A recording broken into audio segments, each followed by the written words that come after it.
So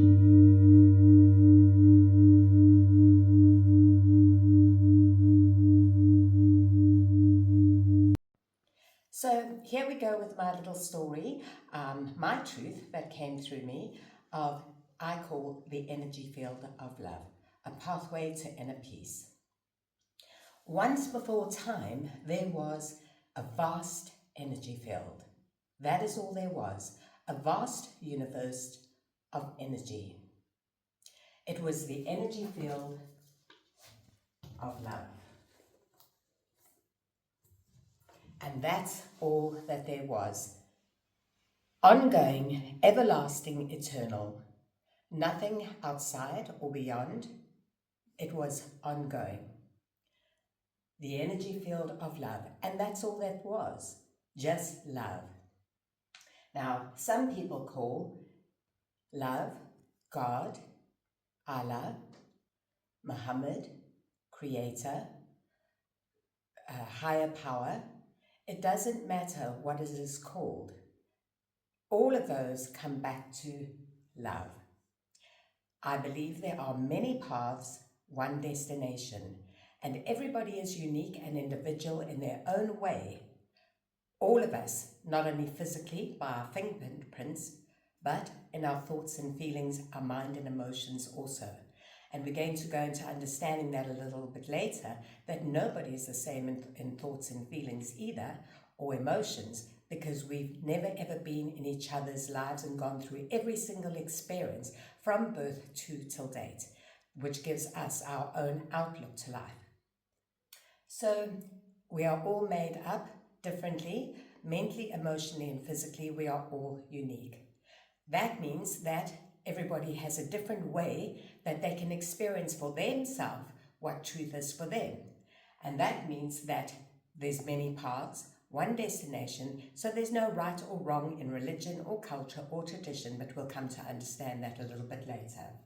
So here was the energy field of love, and it was just this vast universe of love, being love. I'm going to relate to God for argument's sake, because that's quite a big belief in South Africa. And God, the energy field of love, Creator, we are told that we're made in the image of God. Well, if we are made in the image of God, surely we carry some of the traits that God has. How do we feel? Our feel is, who am I? How can I know myself? How can I evolve to greater things? How can I know how powerful I am if I don't know who I am? And that is a trait that Creator had, the energy field of love. It was just being love. And it wanted to experience itself. What is love? How great is love? There is nothing but love, so how can I know what love is? And it contemplated on this for a while, and suddenly it came up with an idea. And that idea was to create the great plan of God, or the great plan of love. Now, love was there, and it thought, love is all there is. If I can create what love isn't, then I'll know what I am and how great all of this is.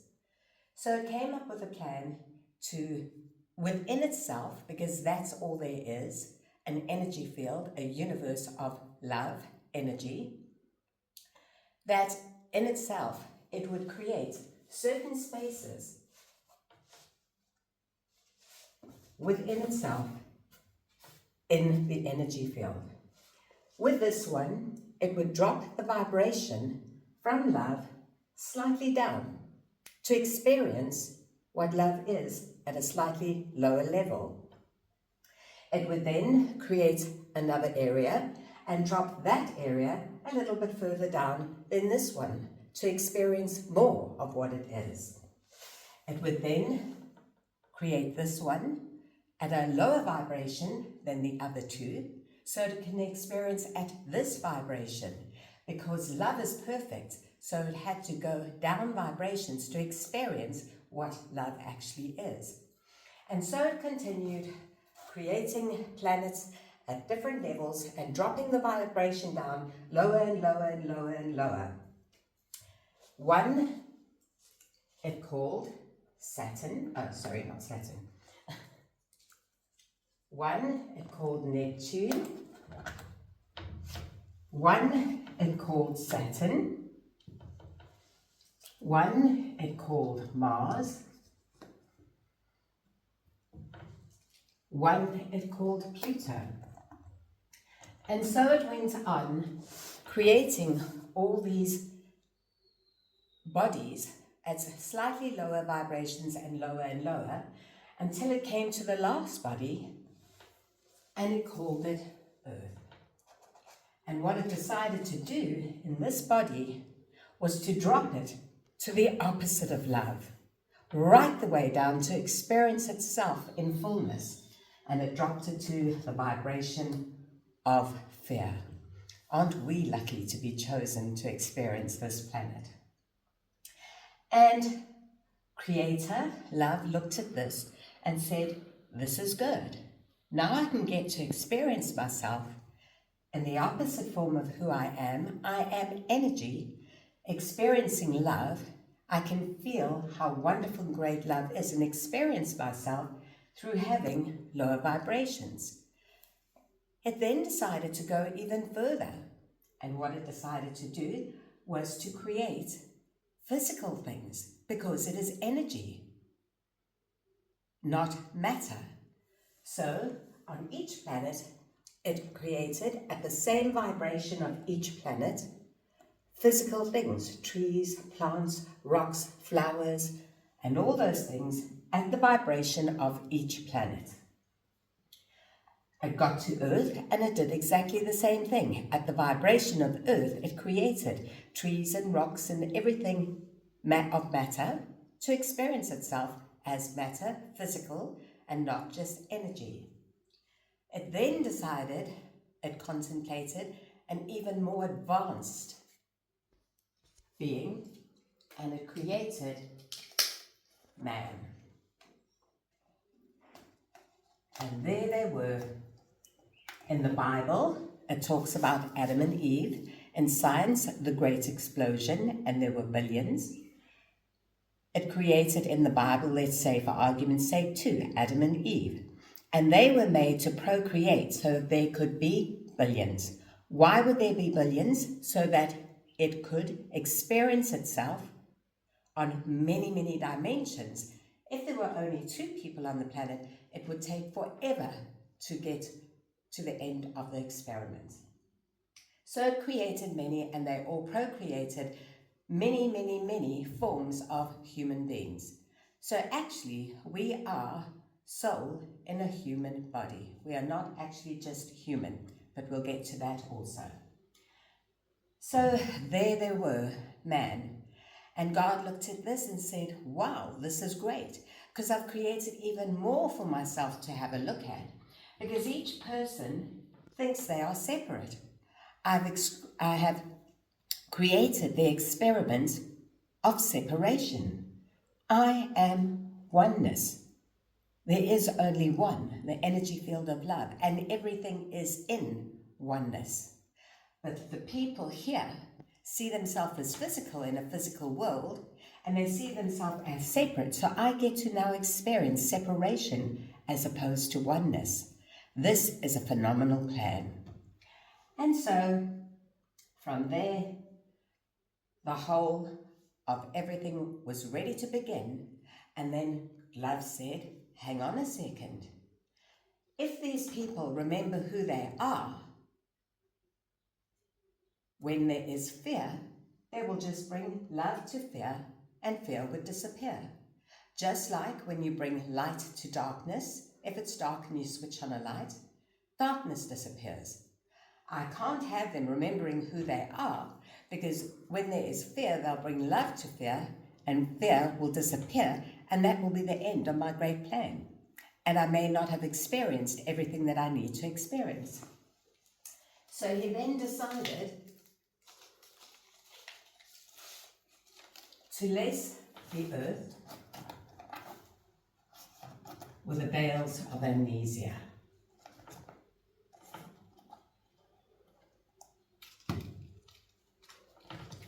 And that was a great plan, because that meant that the man living on the earth wouldn't remember who they were, where they came from, where they're going to,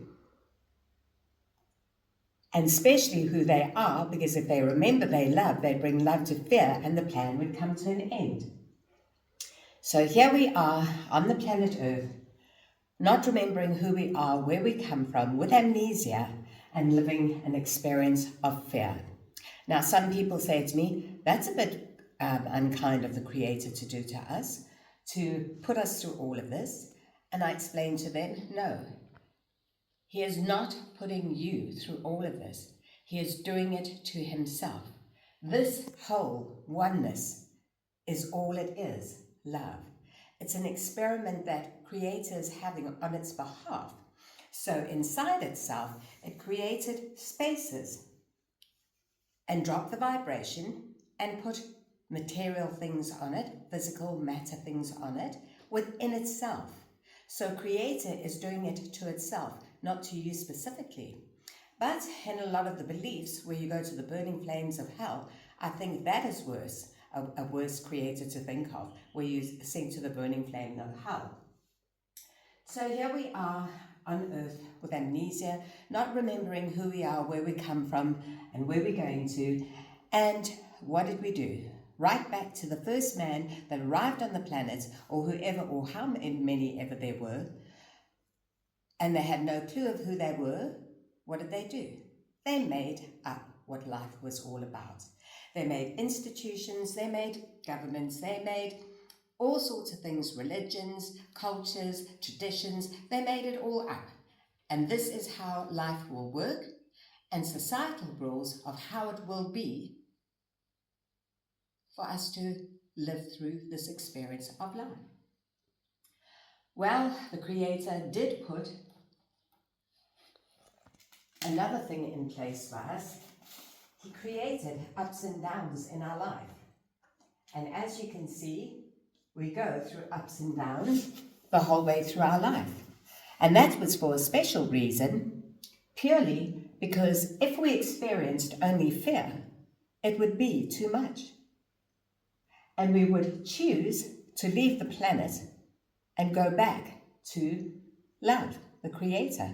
But then the whole plan would fall apart again because Creator wouldn't get to experience who it is.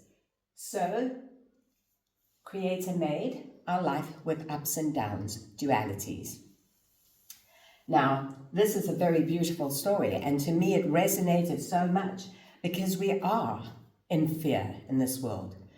Everything around us is fear in this world. And what I'm asking is, if we are within Creator, that means in essence, we are Creator. We are love. Why then would there be war? Why would there be hatred? Why would there be cruelty? Only because it's an experiment and we've forgotten who we are, what we are capable of, coming back to love. And that is what our mission is. I believe that we come into the world on our own, we leave the world on our own. Surely there's something that we have to do here. Surely self-realization of who we are and what we are capable of.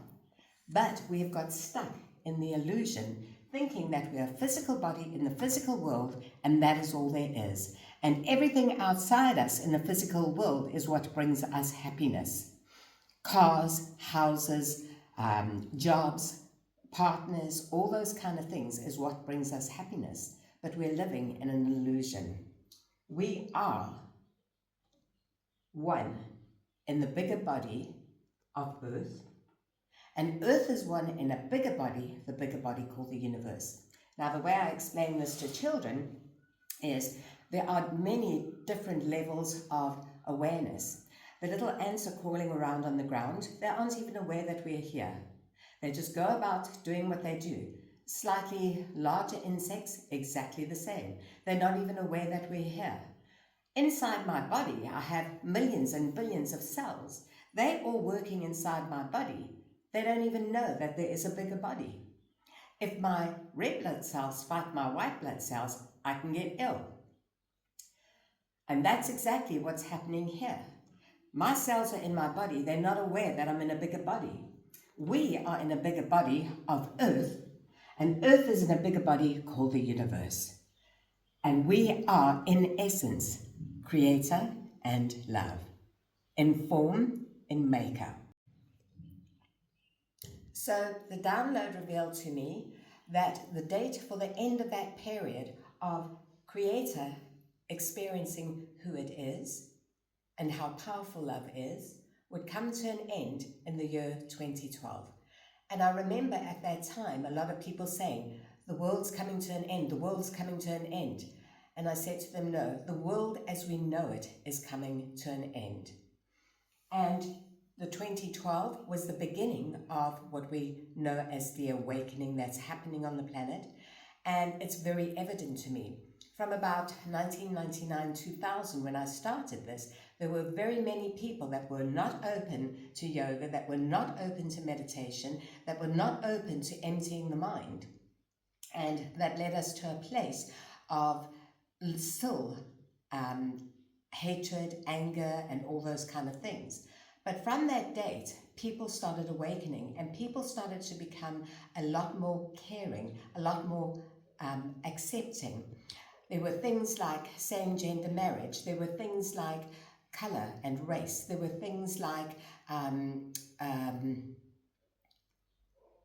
all sorts of different things where fear was, which are becoming more acceptable to a lot more people, where before it was just not accepted. They're separate, they're out, they were pushed aside, there was segregation, and all of that is starting to fall away. People are becoming more open to that and more accepting of that, which shows me that there is an awakening happening. And basically what happens in that awakening that's happening is we're becoming aware of something is awakening in us, saying there's more to life than this. There's more than what we've been led to believe. And all the structures around us of the things that were made up are starting to fall down. Talking about the 2012, from then onwards, also yoga started becoming very, very popular. And by 2015, it was popping all over the world. And everybody was very open to it, but to the asana side, which is of the physical body. So there's still a little bit of being in the physical only. We're going to explore into this a lot further onto the mind and emotions, our thoughts and feelings, and how to work with all of them. So when that awakening started happening, more and more people were becoming more open. And now there are millions of people doing yoga on the planet. And now people are starting to open up to meditation. They're realizing it isn't what they were told it was. There is more truth behind it, and that's a very beautiful thing. So what I came to realize on my journey in yoga is that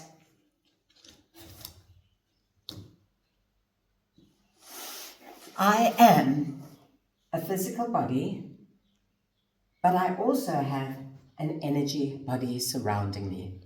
Now, old science used to say there's no such thing. If you cannot see it and touch it, it doesn't exist.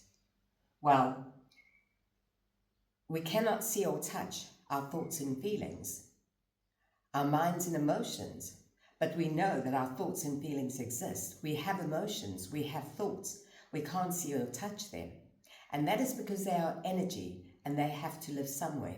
They cannot live inside your brain because your brain is not large enough to hold every thought that you have in a lifetime. But besides that, it's also energy. It cannot live in a physical thing. Same with your heart. Your heart is only so small. It cannot hold all the feelings that you have in one lifetime. So it has to sit somewhere. And where it sits is in our energy field surrounding our body, termed an aura. Now, what I came to realize is that I am not the physical body. How do we know that? Quite simple. When we die, the physical body stays here. What continues? Our soul. That means that we are multi-dimensional beings of mind, which is intellect, ego, all that kind of thing, emotions, causal body, and soul. That is what we are. in our complete makeup. Not just a physical body, but we have an energy field around us that holds our thoughts and feelings.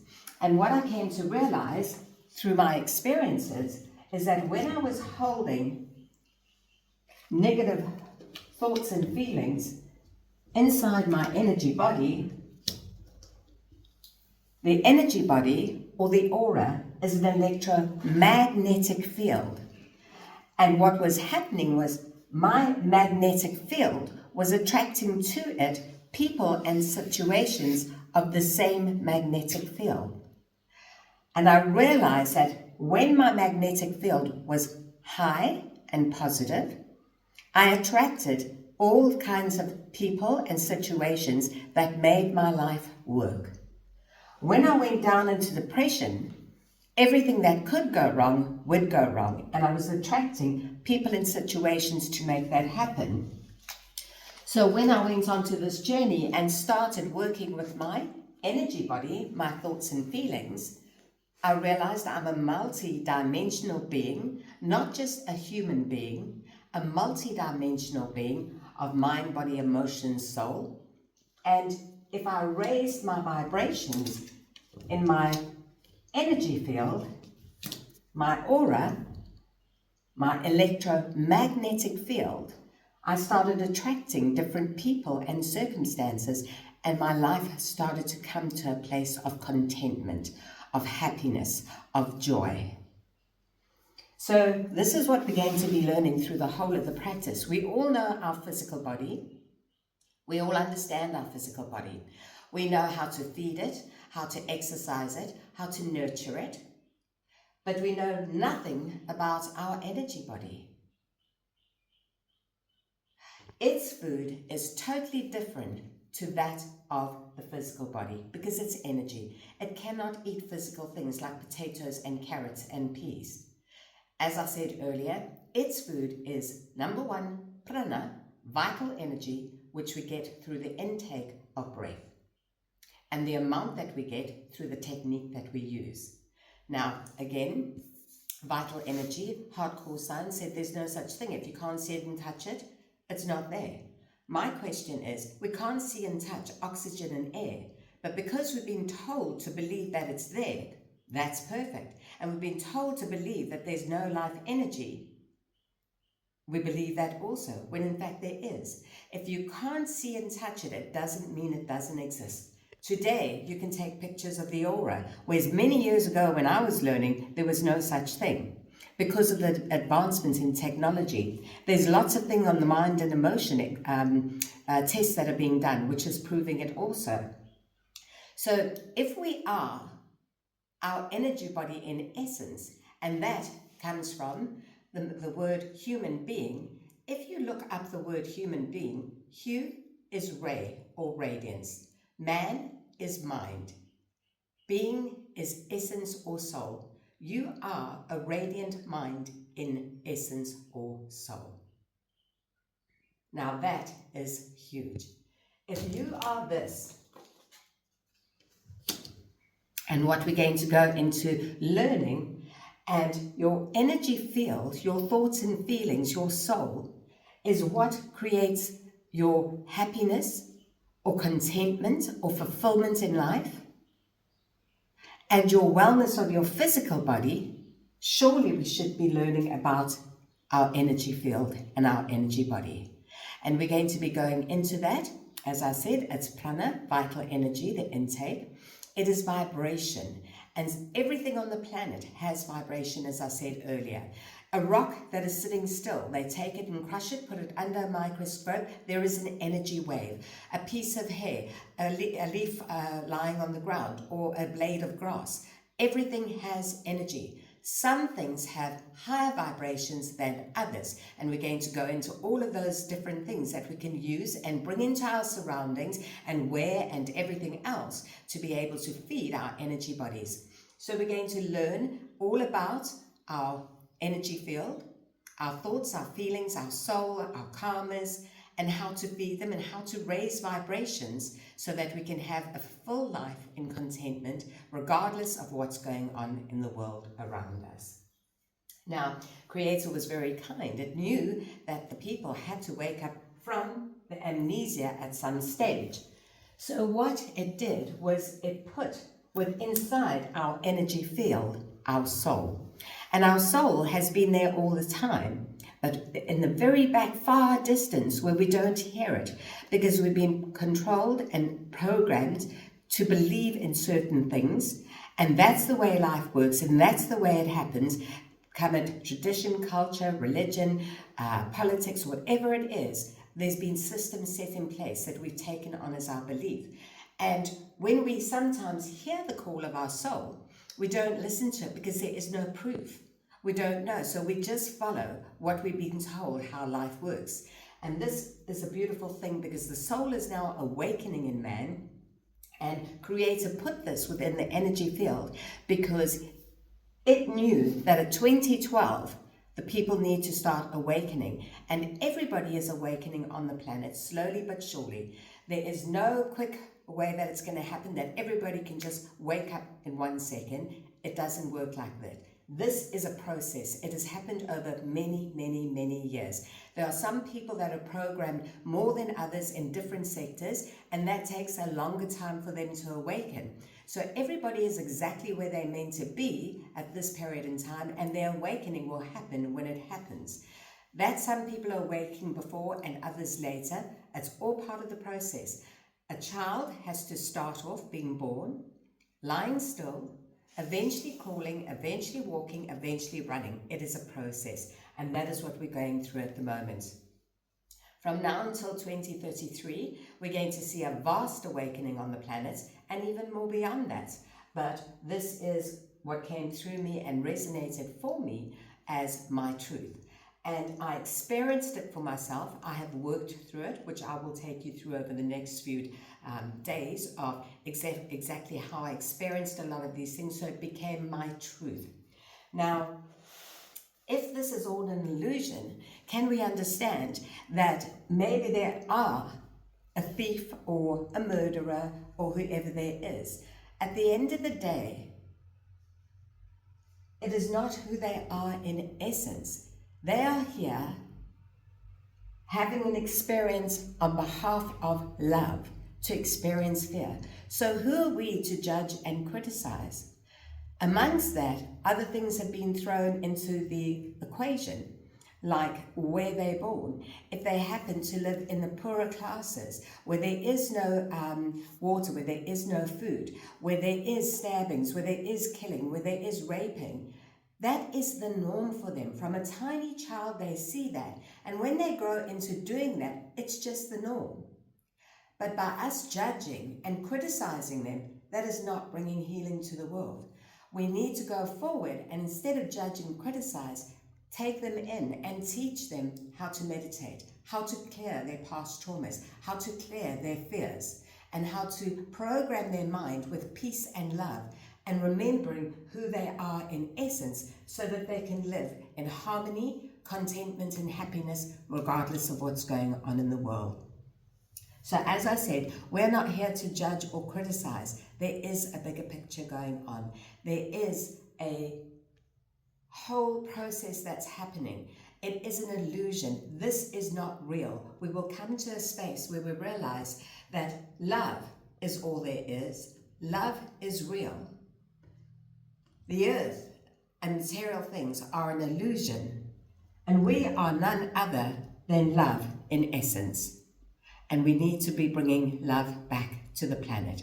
It's our time to raise the vibrations, and that's exactly the process that's happening now. As people are awakening, we have all the planets coming in and moving around, doing alignments around the earth. We see it on internet all the time. We have different moons, a strawberry moon, blood moon, all sorts of different moons, all sorts of eclipses, and everything happening that never happened as much as they're happening right now. The planets are coming in at a higher vibration and pushing love into earth to lift it higher. Love is pushing love into earth. Love is bringing beings into earth. that are love.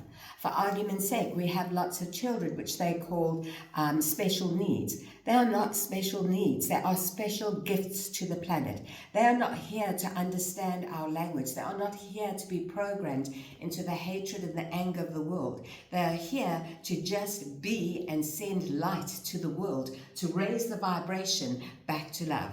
Because all the planets in the universe are coming together and Creator pushing love into the world to raise the vibration. All the ring fences will drop and we will be back to love. And how you want to experience that. So basically, what we need to be doing is, I always ask, why are we fighting? Why is there war? It's always in the name of religion. Why are we doing this?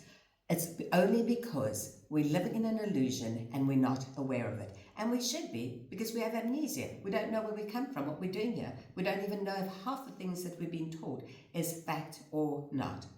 So I hope that resonates with you a little bit and just makes you have a look deeper into your truth, meditating on your truth, where you come from, what you're doing here, where you're going to, what is this all about? And lots of people have said to me, Jen, that's been an age-old question for years and no one has ever answered it. It didn't come from me, it came through me, and I've experienced it for myself. So I hope that worked for you.